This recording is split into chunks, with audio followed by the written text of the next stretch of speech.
Hello and welcome back to Wonders of the Force of Star Wars podcast. It is myself, George, and tonight I am joined by Dave, and Phil is taking the role of absence for temporarily for the newest video in our new series, Execute Order List and List. Now, it's been a while since we've done this. We have had a very busy month. For those that are somehow out of the blue, there's been a Star Wars 9 trailer, Star Wars 9 ticket, the Mandalorian trailer, 3 episodes of Resistance. A lot of Star Wars stuff has come out recently, so we've had a bit. This is on the back burner, but we have brought it back. We are ready to discuss our most wanted directors for a Star Wars film. Now, this is going to be a very interesting list. We each know what each other have picked, and I want to kind of say we're doing this in random particular order. Yeah, no.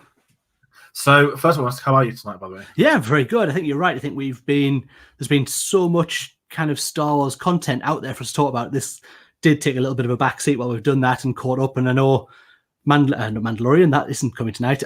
New Resistance is out tonight, so Phil and I should be live hopefully tomorrow with that. If George is around, maybe he might come on and shake his head at us. But Matt the Radar Technician's arriving, so hopefully we'll be around for that. But yeah, it's been really busy, but it's nice that we're back on here. Definitely. And I don't really know how to start this off. Do you want to go first?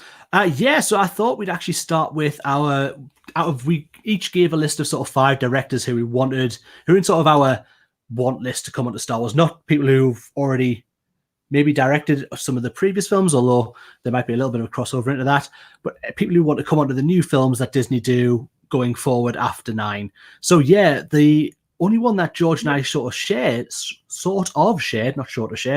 was our first pick, and that is Mr.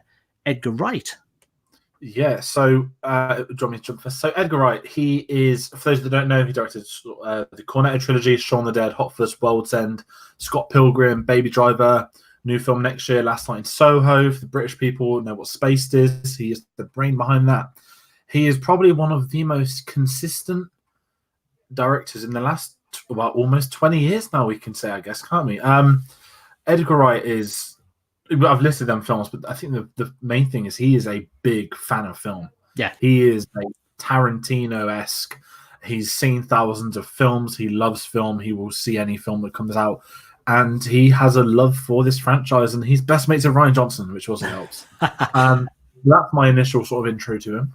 Yeah, and again, I think for myself, my introduction was Spaced, and then, as I say, the Cornetto trilogy involves some of my favorite films. Shaun of the Dead is up there in my top 5 movies of all time. I love Shaun of the Dead. I love his take on everything he does. Every genre that he picks, he works so well inside of that. And I think Baby Driver was, to an extent, to show that he could move on to this amazing thriller, action, pacey, amazing screenplay with that as well. And I just think he's shown himself so much as a director through the films he's done that I think, yeah, if he was in any way a fan of this saga, that he could come in with his own material, pick his own era, pick his own characters. I think he would be exceptional to come in and play in this universe. Yeah, and I think he's one of them where, because he has that respect for the franchise, he writes his own films, he's co-written them others in the past, but you know that he is someone that if he got on board, he would take everything into account, the legacy, the future. He certainly wouldn't be afraid to put his own spin on things. I think he's someone that, again, you mentioned Baby Driver. That was not his first delve into action. I would say Hot Fuzz had some. Yeah. But like Baby Driver was kind of felt not like the least Edgar Wright. It still felt like an Edgar Wright film, but there was something. Maybe because it wasn't set in England or something. I don't know. it felt like the highest budget of them, but it probably wasn't. I don't know. There was something about that film that kind of not opened my eyes, but because he could do a lot more if he wanted to. And I think his next one's going to be horrible. It's just, yeah, he seems to not really mind which genre he would do. I think he can put his hand to pretty much anything he wants to. I'm really interested to see what he does with the horror world, because I think that could be a really nice take. Obviously, we've seen Shaun of the Dead, which is very much a hilarious view at his look at the horror genre and those old George Romero films, Dawn of the Dead, things like that. So it will be really interesting to see his take on that. But I think as well with him, the way he works and the people who he sets around him, he always seems to be an actor's dream to work with as well. I've never heard anybody badmouth him at all. And you've got to think this is a man who got pushed from Ant-Man. He had been trying to get Ant-Man made for a decade. He'd been trying to get Ant-Man made for, and him and was it Joe Cornish wrote the script for Ant-Man for the one they were going to do for Marvel, and then got pushed off. But even though they got fired from that, or creative differences moved on, I've still never heard, there was never a bad word said about Edgar Wright or his attitude or anything that I would put a negative spin on him taking over part of a big franchise. Yeah, Ant-Man, that's a real good throwback because I've forgotten about that. I think he started working in 2004, so way before the MCU was a thing. He began working on it as like not an independent film, but back then you had Spider-Man, the X-Men, not against DC, but Superman, Batman Begins. There was nothing connected. The cinematic universe wasn't a thing. He began writing it as this independent sort of, I genuinely want to make an Ant-Man film, and no one's heard of it, and the Avengers aren't the thing.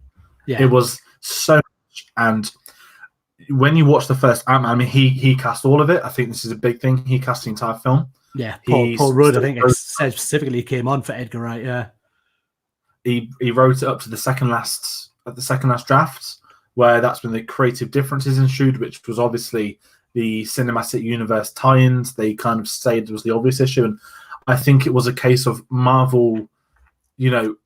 I don't think there's bad breath between them. I don't think Kevin Feige was get out. I don't think Edgar Wright's like, I've had enough. Yeah. I think it was probably more of a, listen, I don't think I can do this. Let's shake hands. I've got you this cast. I've got you this script, but I probably can't take any further. I mean, he probably could have, but not to fit into the Marvel regime. Yeah. And I understand it because you're right. No one says a bad word. You've had directors, I don't want to say directors, you've had cast members fall out in the past who've been very vocal. Some of which have returned, and some of which are going to be lead roles in the upcoming Marvel slate. Also in Star Wars, a little reference there.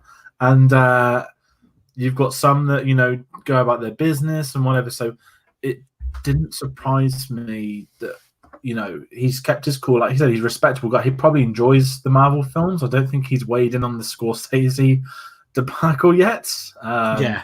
For those that don't know, probably one of the funniest bits of news I've seen in the last couple of years is every author coming out and slagging off the MCU.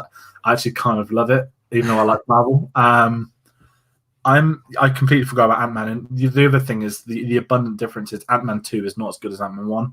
The script is different, and you can tell it was an Edgar Wright film as well. The train track, the comedy, the telling of the story, they're all Edgar Wright things. And I'm happy that Marvel kept them on as well. No, absolutely. But that's kind of everything I have to say about him. I think one thing's worth saying, I haven't really sat here thinking about the films of which they could do. I'm sure if I had a thought about it, I could pitch something, but that's not my job to do. And I know that Phil, if he just come on, if we don't, we'll talk about it. He had listed the films he wants them to do. So we'll get to them. But certainly for mine at the moment, it's because I'd like to see Edgar Wright. I think years ago on Cinema Cyber, I think we did a similar video to this, and I'm convinced Jon Favreau was on my list. Yeah, and that became a reality. So, I don't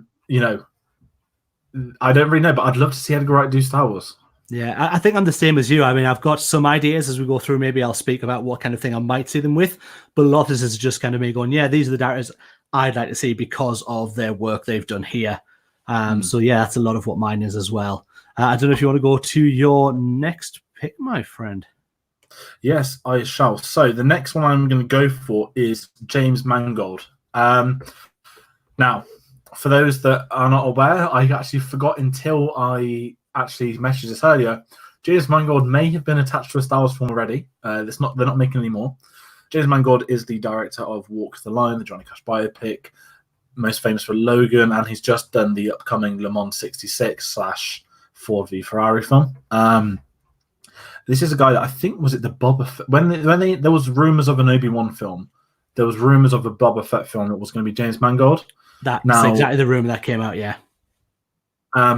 James Mangold. No, going off purely off Logan. I saw Walk the Line for the first time last month, and I enjoyed it. Not as much as Logan. I saw Le Mans 66. I enjoyed it. Not as much as Logan. Logan is one of probably my not favorite films last 10 years, but I think in 10 years' time, I'll be looking back at this and putting it as one of the favorite films of the decade that's gone. Boba Fett was an obvious, thankfully not going to go ahead now choice, because we've got The Mandalorian. There does not need to be a Boba Fett film, show, series, whatever, irrelevant. Mandalorian is now that king.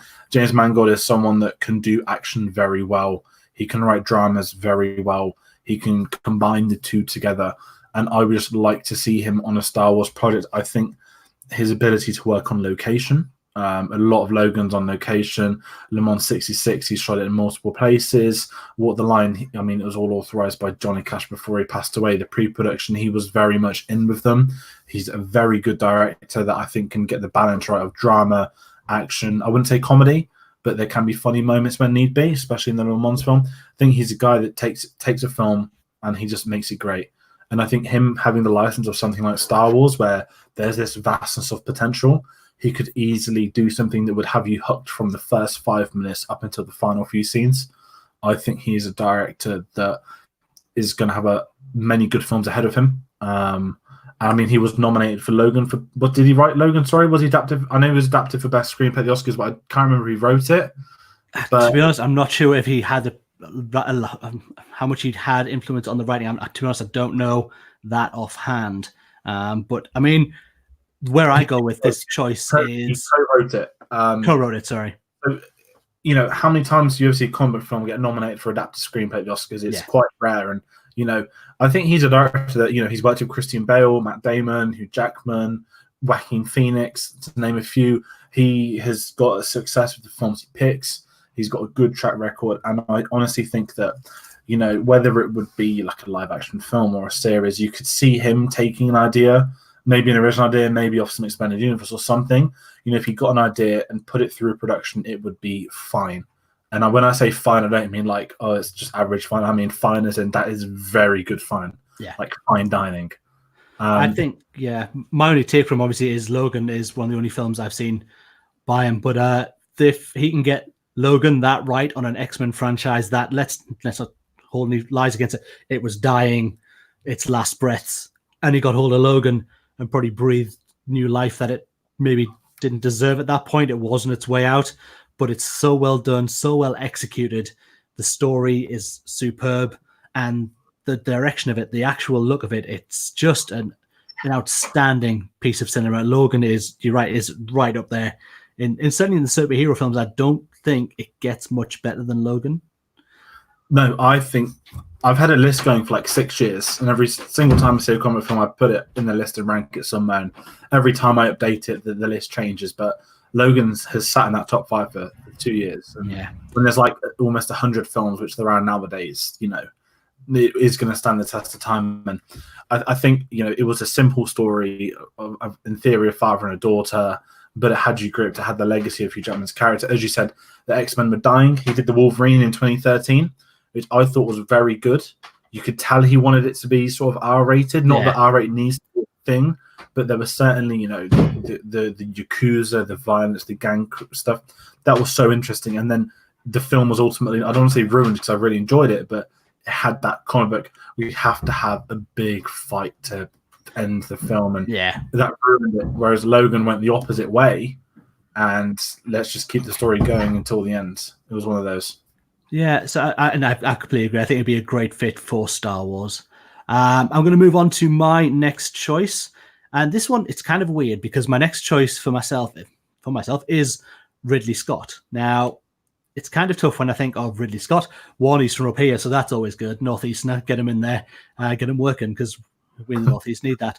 But yes, so Ridley Scott. And when I say Ridley Scott, it's kind of hard to go, I want Ridley Scott to come on and do Star Wars, but maybe not Ridley Scott of this day and age doing the films he's doing now. I want Gladiator level Ridley Scott. I want alien level Ridley Scott.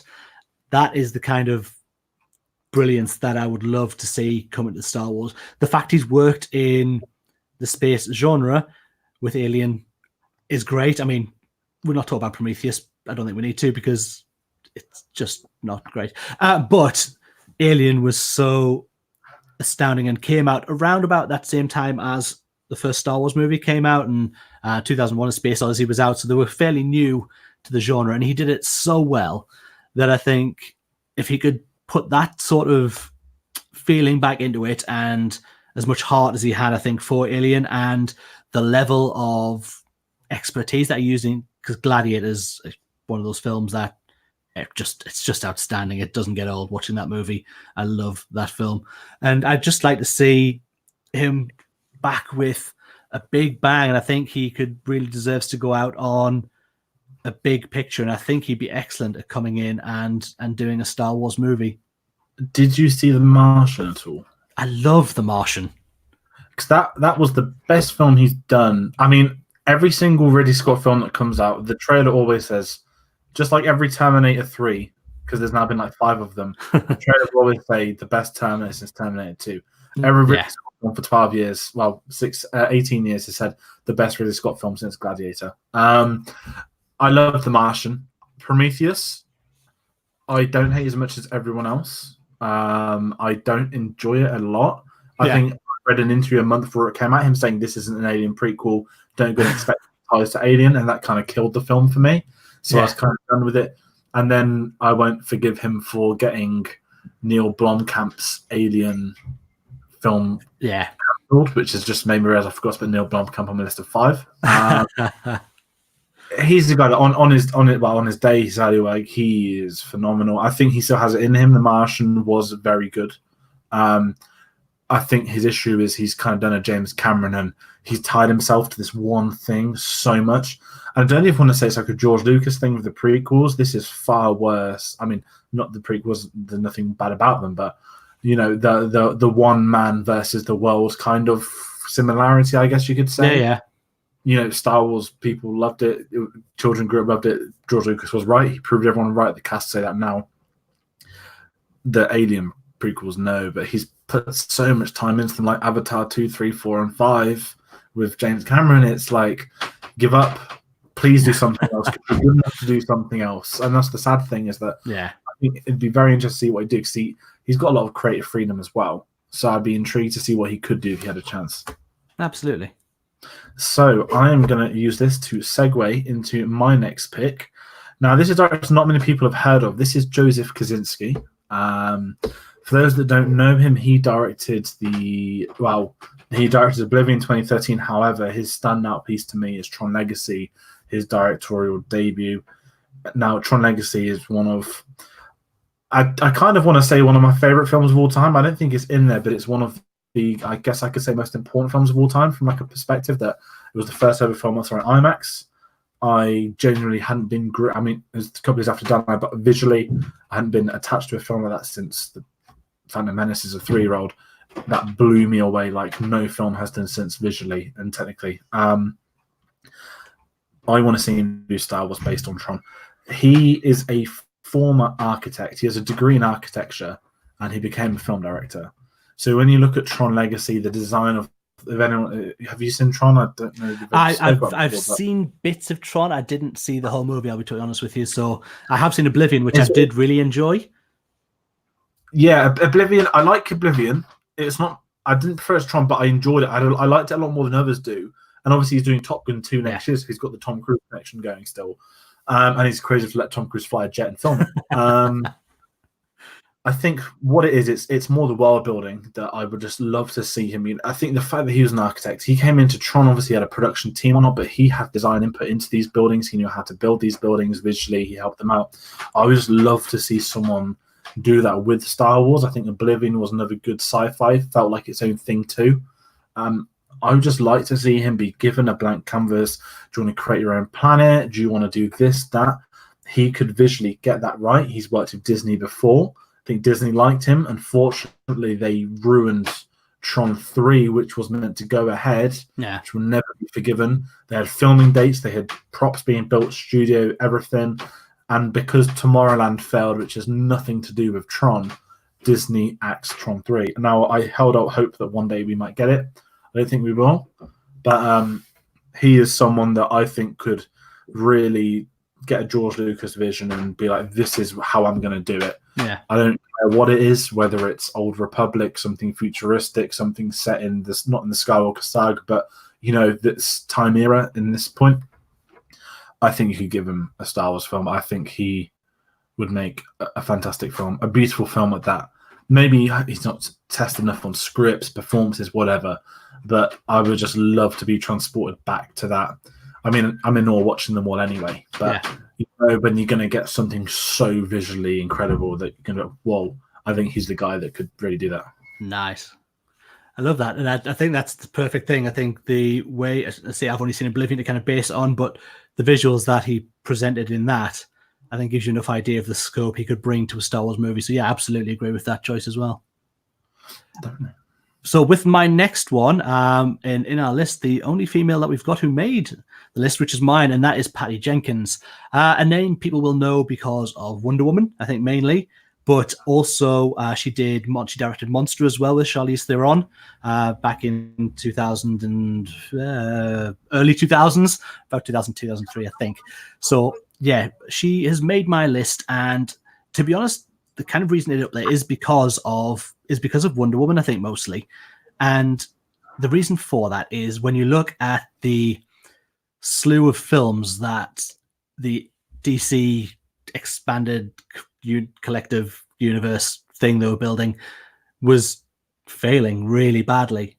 Patty Jenkins was the only one who came in to a superhero, and probably out of the superheroes that they had on hand, yes, they've got the Trinity. So you've got your Batman, Superman, and Wonder Woman. They're your Trinity of characters. But I think the way she took Wonder Woman, which is probably, unless not just a woman, so probably the lesser of the three characters that people would want to elevate to, I think she made such a good movie that it went out and it connected so well with not only females who were then drawn into this story because of how well it was done. I think it also, guys were blown away, and regular audience were blown away by how well she made a DC movie when the rest of them had looked pretty poor up to that point. It's John Parton's just come on. Evening, guys. I was thinking Sam Mendes might be a good choice after what he did with Bond. I'm very excited for 1917, his new film. I know this isn't Patty Jenkins, but a good shout by John Parton. Yeah, I think 1970 looks incredible. It's visually going to just kick you in the face, I think, when it comes out. But yeah, so back to Patty Jenkins. So yeah, her work on Wonder Woman. I mean, Monster is actually a pretty great movie as well. The Charlize Theron in that film disappears into her character. You can't see brilliantly lovely Charlize Theron, and Monster is superb. But I think the work that she did, and she came into a franchise that was not working, that were then going to pretty much move on from this world building that they were doing to move into individual films. I think she came and did such a elegant and stellar job of the stuff she had to do with Wonder Woman.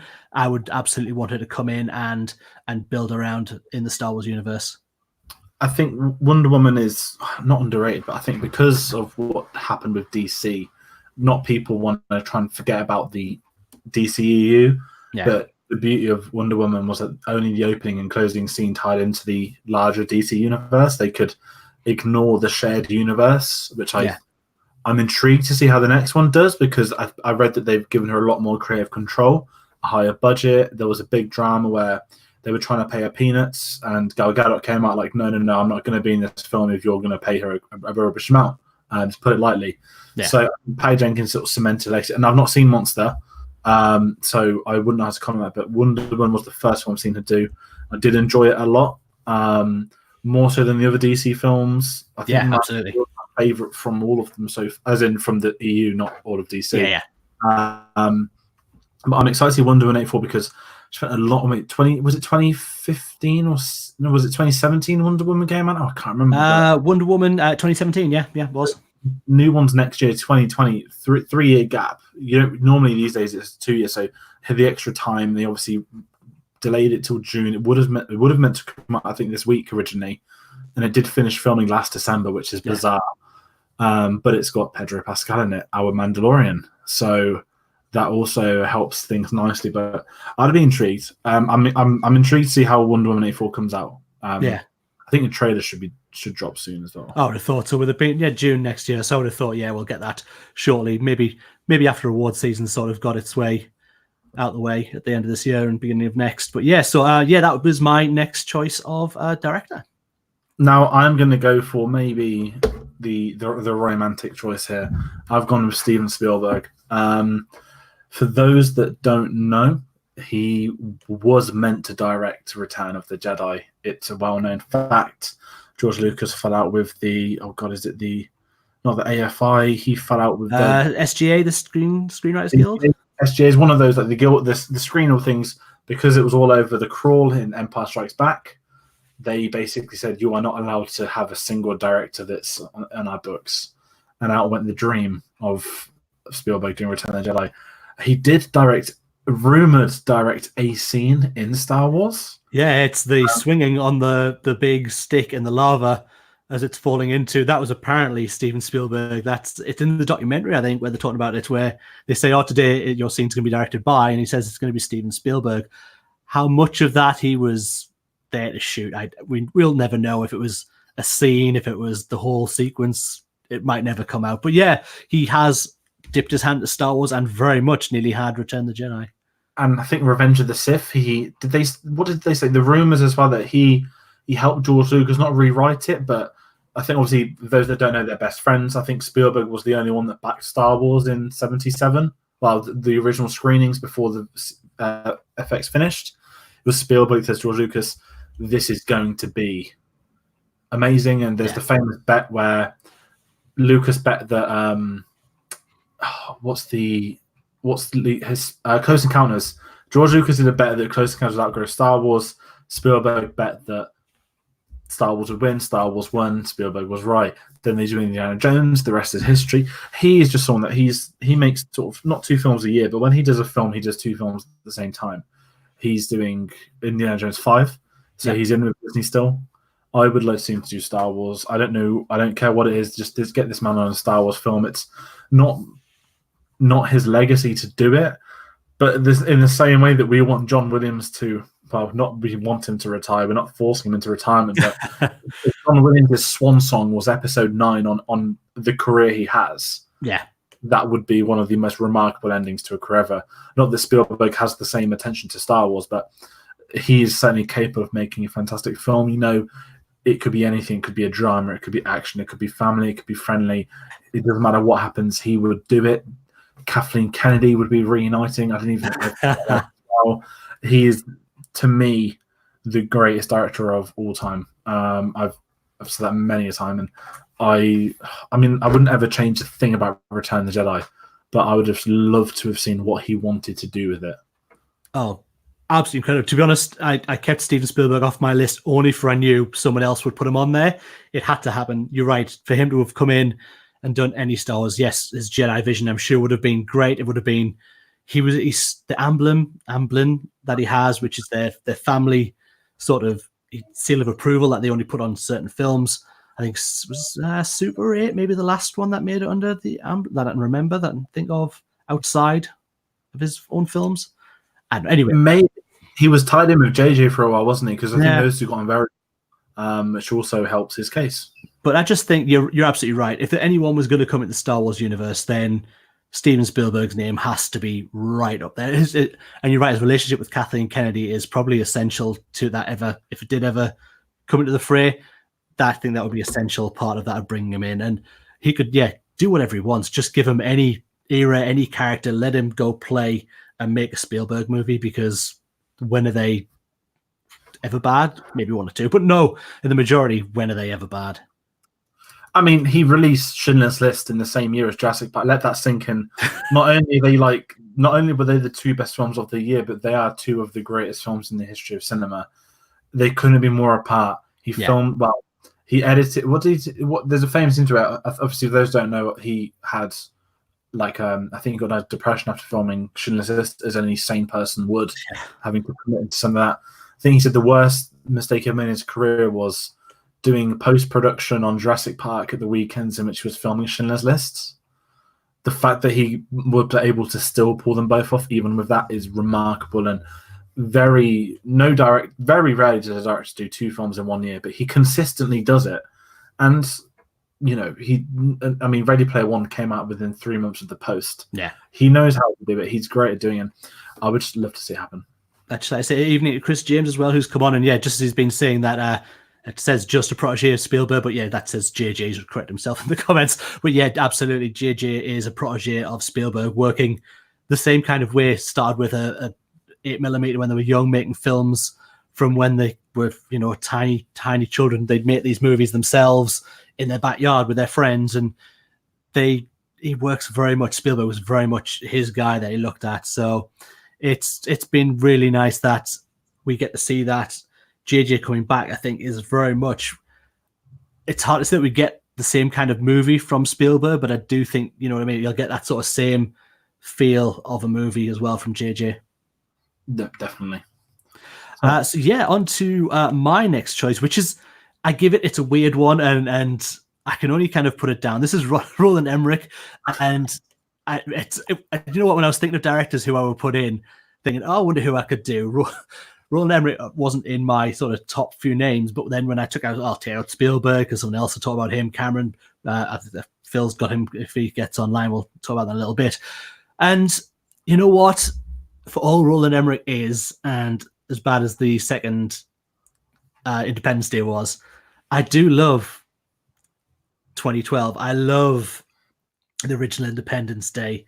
I don't even mind 2012 that much. It's still, with John Cusack, is a pretty good movie as well. To be honest, I'd love to see a big action, like stupid action, like the level of Independence Day, big buildings going up.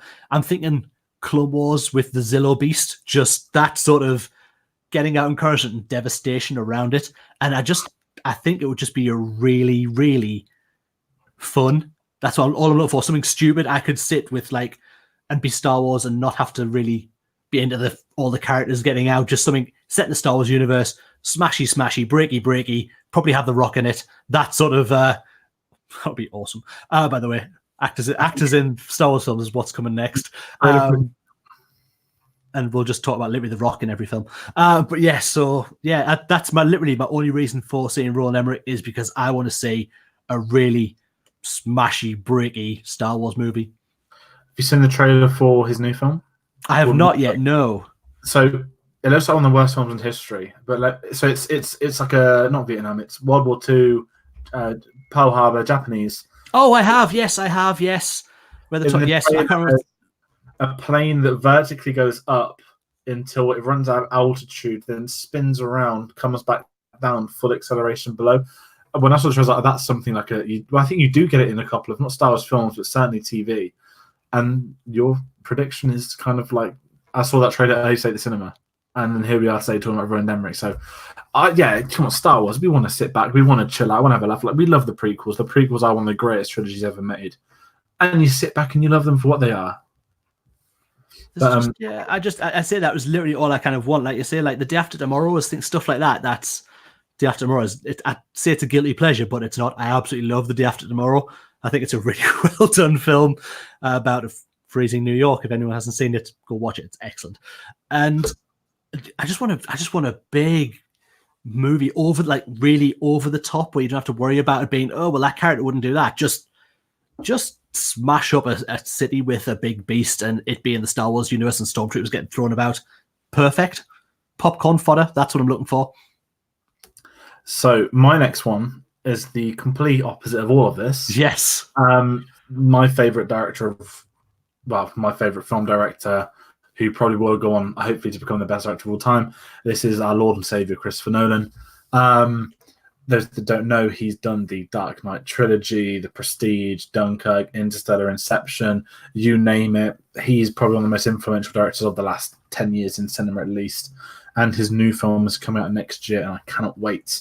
This guy has a love for cinema, and he is in this Tarantino vibe of not just saying love for cinema. This guy, he shoots on film. He is the reason films are now filmed in IMAX. He single-handedly made...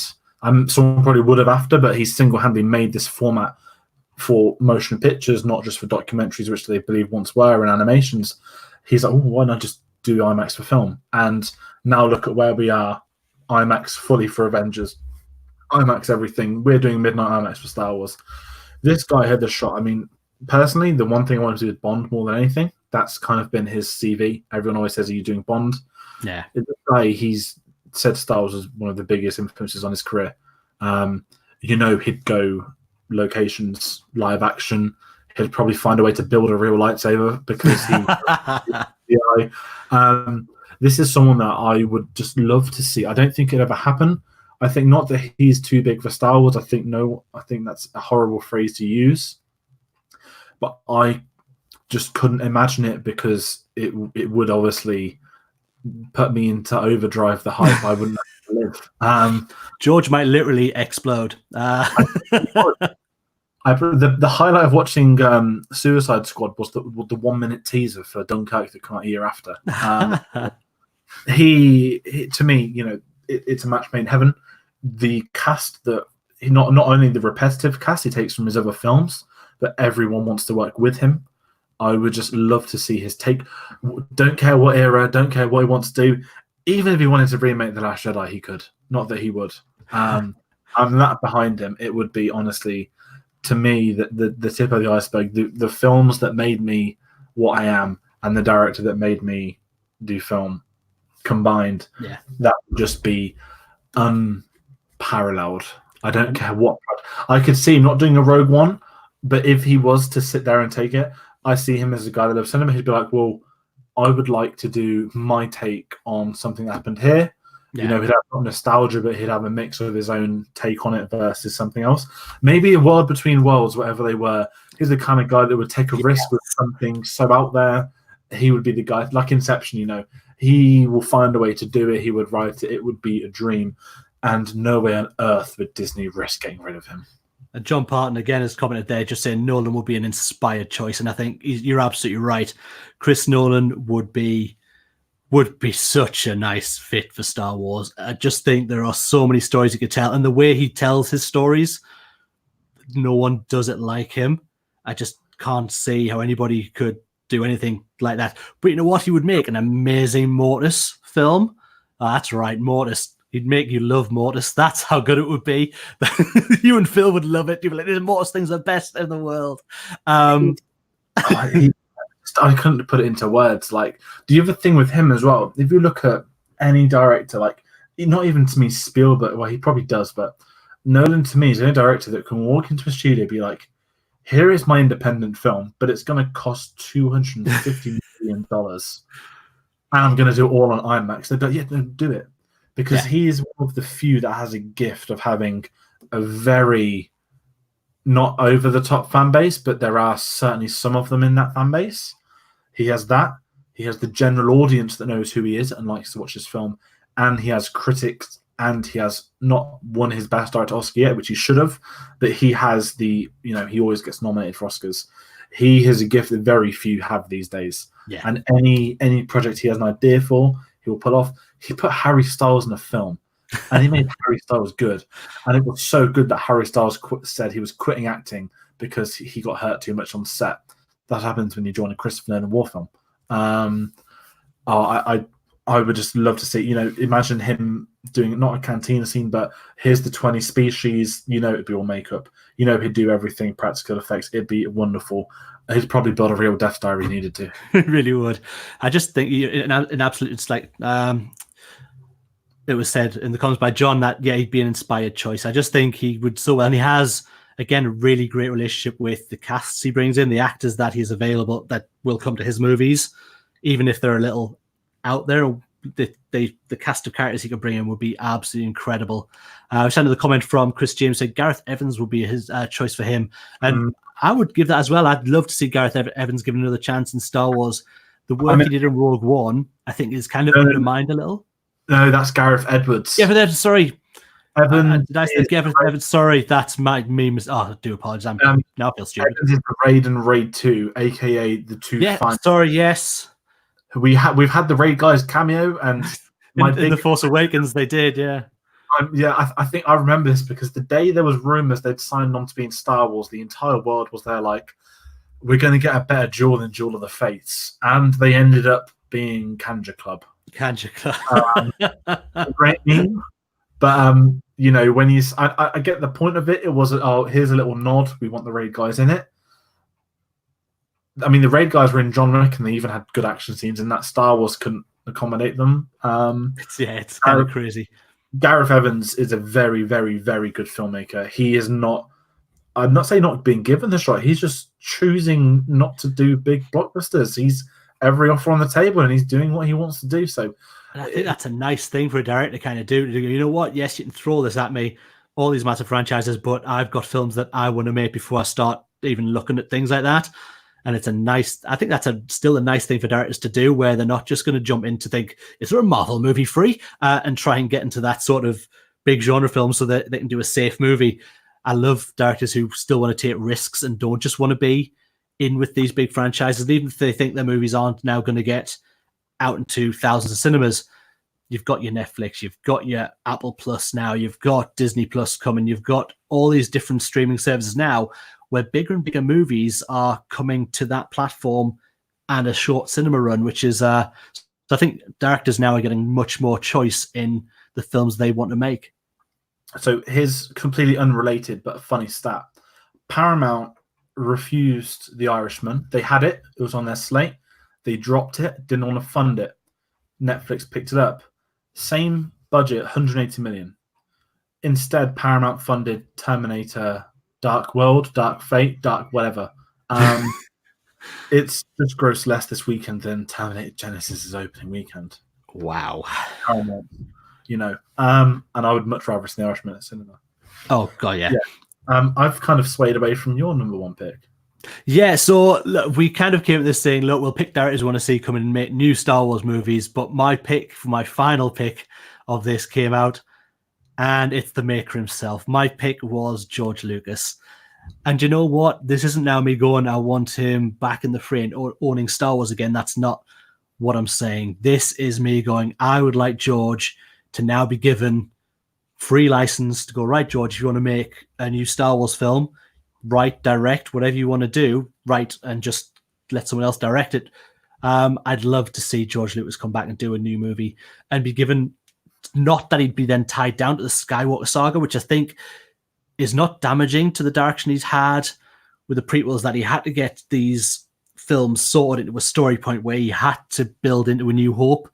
And I think that kind of held him back a little in what he wanted to do. We know how much he loves new technology. We know how much he likes new ideas and wants to see new planets. His complaint about Force Awakens, there was not enough new planets. There was not enough new species. You didn't see enough of the world building. And I, for one, would love to see George Lucas back solely for his new vision of what he could put his hand in and pick anything out of the Star Wars universe to then build on. I get really excited whenever he's on the set, whenever he has his obligatory set photos. I think the director and the Jedi, they called it, the documentary. Yeah. When Rian Johnson's talking, George Lucas on the phone. Yeah.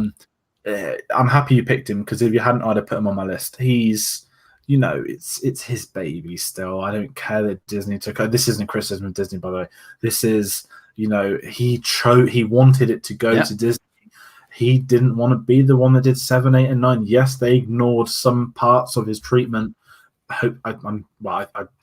From what we've seen, it could be, so I'm sure it is.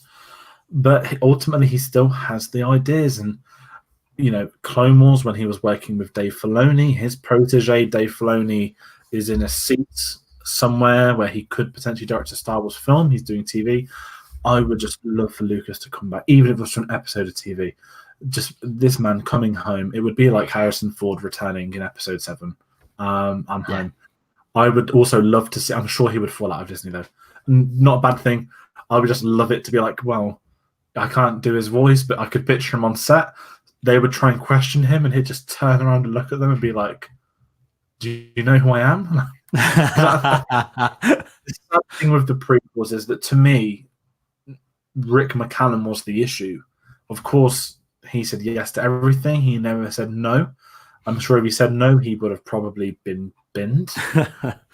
Sometimes, George Lucas is a guy that, I love the prequels. I'm going to say his record. He had Gary Kurtz 4 and 5 to not control him, not at all. But he had the producer where I ultimately I am the producer. I can get you this extra funding. I can get you this and that, the other. But there is a line somewhere, and I love the prequels. But at points, a line may have been drawn. But I would be very intrigued to see how he'd get on it as well. He did pick Kathleen Kennedy as the successor. That's exactly it. He's kind of picked who he wanted to have the movies, who he wanted in charge of the movies, and so far, I mean, he's been on set. He was on set of Rogue One. He was on set of Solo. He's been on the set of Mandalorian. So it's not like he's left the franchise, sold it, and has never thought about it again and doesn't want any part of it. He's obviously really interested still in the world that they are building in his original universe. And I just think he's there to go and to be brought in and to speak expertly about this subject matter. He knows way more than anybody out there about, even Freddie Prinze Jr. He knows way more. Why is Freddie Prinze on our list? That's someone who should have been on there. I you haven't seen it. It's an amazing rant, but summed up, Freddie Prinze Jr. I know more than all of you because I was taught by Dave Filoni. Dave Filoni knows more than all of you because he was taught by George Lucas. George Lucas is the Force. Love it. I would love to see it. Epic. Oh, I mean, Lucas, it's just, I love his interviews. I love how socially awkward he is because he's so self-aware that he wasn't the best director in the world. He had a heart attack before. He chose to, not direct 5 and 6. And he believe he asked Ron Howard to direct episode 1, and Ron Howard said no. So I love the fact that Ron Howard did get brought into Solo in the end. Obviously, Lucas directed him in American Graffiti, if anyone didn't know that. But George, it would be such a swan song. It would be such a nice moment. Yeah. I mean, I'm not getting my hopes up for Mandalorian, but in the back of my mind, I have always thought, could they give him an episode? Yeah. Favreau loves him. Filoni loves him. I would love to see it. I think if they did, the whole world would be watching it. It would be beautiful. Oh yeah, absolutely. There would not be an eye who were like, I'm not going to see what George Lucas is doing in this next Star Wars project. Nobody is going to say that ever. Maybe comic book guy from Simpsons, but other than that, no one is going to come up and say that.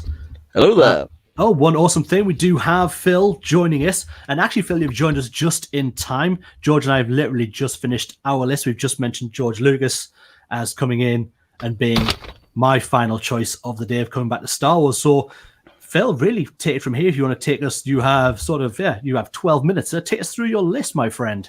Fantastic. Good timing indeed. So apologies. This guy's probably explained it in the show. I have literally just got home from the NFL. I was trying to rush on. My laptop crashed as well. Nothing's gone my way. So have you got pictures for me of... I will have anybody you mentioned, sir. I have ready and to go. Fair enough. We'll start off with, of course, the one that we've all spoken of, which is Steven Spielberg. Of course, the guy was good friends with George Lucas. He was second unit director on episode 1, if I remember correctly. Of course, he was there from the beginning, gave him a whole bunch of help and tips throughout the years. So I think there's anyone who is qualified to bring more of George's vision to the Star Wars universe who isn't George himself and not someone who I'll talk about in a few minutes. That he is the most qualified to do that. And also, it's one of those things of his vision, cinematic-wise. He's got a similar aesthetic to Lucas. I think it would fit the universe quite well. I would quite like him to do something like an Old Republic series looking at that sort of things. I think his more mystical way of writing and directing kind of lends itself to that. But at the same time, I'd like to see him basically just do anything. And of course, I can see in the comments already, of course, people talking about Spielberg in the comments because I know the guys have mentioned him. But yes, it's a popular choice amongst all three of us, probably for the same reasons. Definitely. I say George and I looked at Spielberg. As I say, we've got through our choice on there. Yeah, absolutely massive. And he would be because it's Spielberg, and who wouldn't want him on Star Wars? Indeed. The next one, again, I know, I think... I did this one as well, yeah. Yeah, with Ridley Scott. Yes.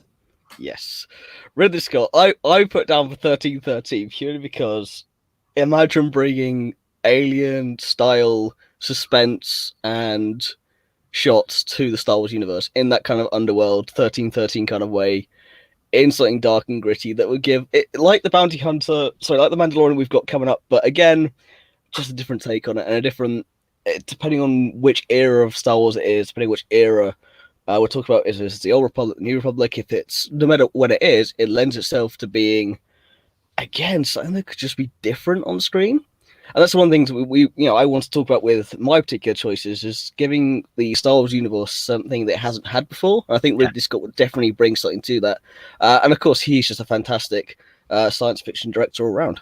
Yeah, absolutely. That was one of my picks as well, that his vision of, and I'd like him to get some real passion back into space movies after some of the later ones he's done. Well, I have my opinions when it comes to the Alien franchise. Prometheus we won't talk about, but I quite liked the latest one. I can't remember the title off the top of my head because it's been a very long day. But yeah, it wrote a lot of the wrongs for Prometheus. But again, we're not going to really go down that because that's a dangerous path. Again, next one I'm going to talk about is James Cameron. Here's someone who created Terminator, who had some great things. Of course, did Titanic. He's been a bit iffy over the years. Some of his has been very hit and miss. However, given the story group's help, I can't help but see him do his own creative trilogy. I'd love to see what that would bring to Star Wars universe. I think my only issue with Cameron is Cameron. We all kind of know that James Cameron is very much his own biggest fan. And I mean, it's even coming out recently that he's had massive clashes with Tim Miller over the ending of Terminator as well. That's just come out. So yeah, I think you're right. I think if he was given his own story to go on, but I don't know whether I trust him with more than one movie in the universe just because he's James Cameron. Yeah, he did the first one well. Sequel maybe go on, George. Like 3 Terminator 3s now. Yeah, I haven't seen the latest attempt at making an ending yet. I would avoid that like the plague, just like I would Doctor Sleep, even if it does star our beloved Ewan McGregor.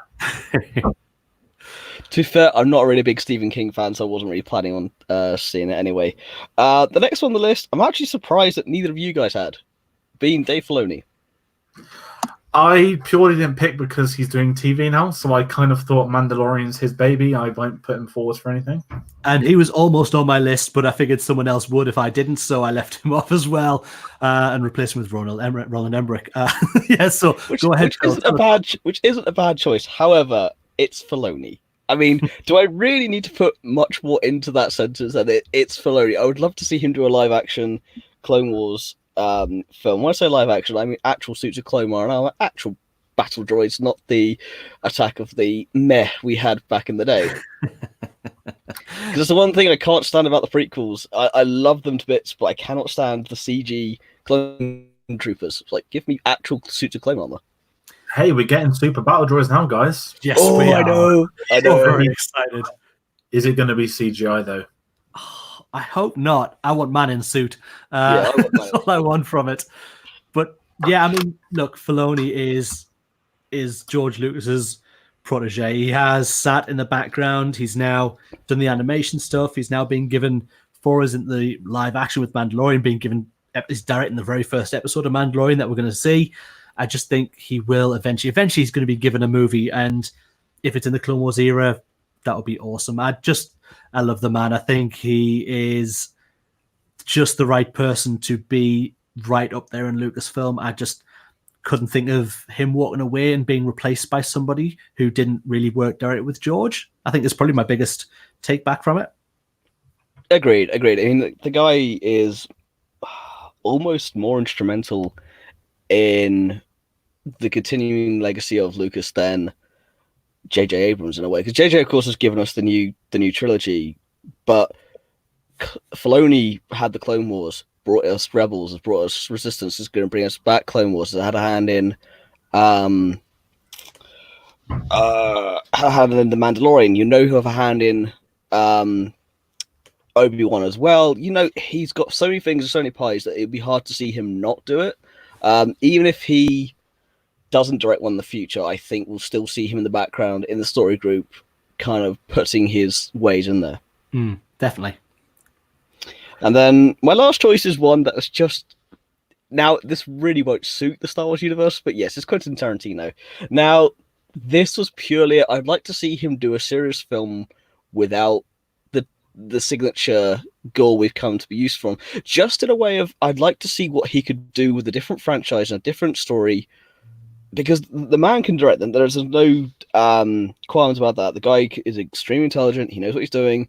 I'd just like to see what his vision could be for a Star Wars film. And yes, of course, I would love to see sorry, excuse me, it done with his signature style. But I don't know. I think it's an interesting choice. I am a humongous Tarantino fan.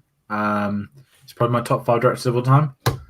I couldn't ever want to see it happen, to be that guy. I love him too much. I was shocked that there was this talk of a Star Trek film. Yeah. Probably made the most interesting Star Trek film in its 55-year history, whatever it is. Star Wars, no, please. Like, I don't know. It's so weird because I love him so much, but he's one of the few I just wouldn't want to, like, we just got Once Upon a Time in Hollywood. I wouldn't want him to lose one of his original ideas because he is a mental bloke. If you can interview, Yep. Not that we know he's on it, but it looks like he's been on the powder in every interview. It's not that; it's just his love of cinema. Yeah, he knows it like no other. I don't know if I could ever see it. I wouldn't want to. I would love to see it, but I also wouldn't because we wouldn't get past a week at Lucasfilm. I think if he did the other side of Rogue One with just a day in the life of the Stormtrooper going around just blasting rebels as they land, but really, really awful and violent. The ultimate surprise of that film would be, the ultimate surprise of that film would be a Stormtrooper that can actually hit something. The one who can shoot everybody. But they'd have a Wookiee for sure and have it rip someone's arms out. Oh, definitely. Like, and the whole scene of slow motion ripping his arms off to old classic music. Samuel Jackson would walk out with his one arm and be like, MF, I'm back. Forget your intro. Like how Rogue One has the really chirpy boom Rogue One thing, and Solo has that. You can picture the opening scene is something like that of just Sam Jackson being like, I'm back. Yeah. Again, I want it to happen. It'd be I would love it in some weird alternate universe, but I'd love to see him write dialogue. Like if he got bored one day, write a scene, maybe read it. Nothing else. I don't know. I think for his dialogue inside of a Star Wars film is the one thing I would absolutely love to hear. His dialogue is exceptional. Some of the stuff he writes. Just think of the scene around. Exactly. This was talking about. This is just my off-the-wall choice here. This was just my, you know what? I've got 4 that I know I want. I was struggling for a 5th in terms of, because I was thinking at Christopher Nolan. Again, I know you've put it in there, and I didn't really want to. I thought I'd try and do something a bit different. I like it as a choice. I like it. We just had a comment actually from Chris James saying Tarantino did a Star Wars story. I think something like Vader Down would suit him best. Yes, it would. The ultimate quote from that being, the only thing I'm surrounded by is fear and dead men. It's just, yes, bring that on. I would love to see that. Just imagine that ending scene of Rogue One done by Tarantino. Just amazing. Just for 2 hours. just for 2 hours, all you've got is just Vader going on a rampage. This was more of a, again, go for what you said, his dialogue is inspired, and it's something I would love to see. But yeah, so I think I'm lucky enough I joined just at the last moment to give you my top 5 choices of director, because I'm unfortunate as I missed the rest, but it seems like it would have been a good chat.